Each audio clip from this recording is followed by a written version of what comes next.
Симона, за утре најавен е координативен состанок на кој ќе се одлучува каква форма ќе добие протестот од понеделник. Кои се другите детали?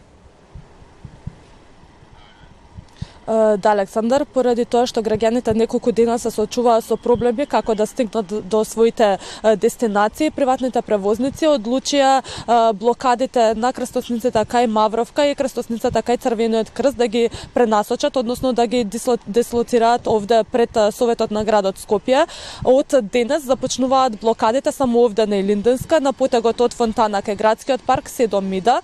Остануваат овде се додека не им се исплати долгот.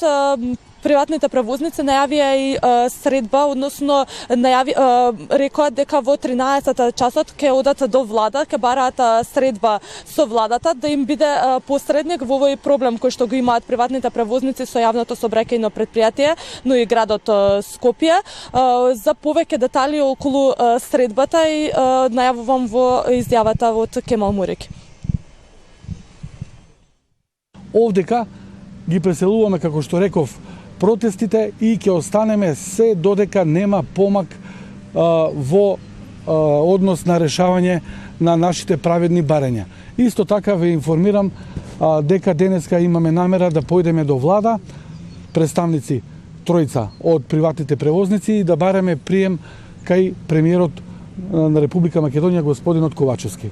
Многу релевантна институција, влада на Република Македонија, каде што согласно со нивните можности и овластувања ќе побараме решение. Они знаат најдобро, меѓутоа дали ќе дојде до одзимање на ингеренциите на градоначалничката од страна на владата во делот на јавниот градски превоз, дали ќе формираат некоја комисија со цел за многу брзо да се реши проблемот, сепак они си знаат тоа. Јас кажувам она што ние мислиме и што посекуваме.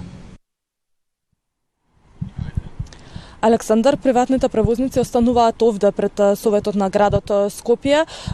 Се состануваат на секој, би рекла, саат време, се договараат што како ќе прават во текот на наредниот ден. Немаме се уште информации за утрешната средба, односно за утрешната координативна средба помеѓу приватните превозници.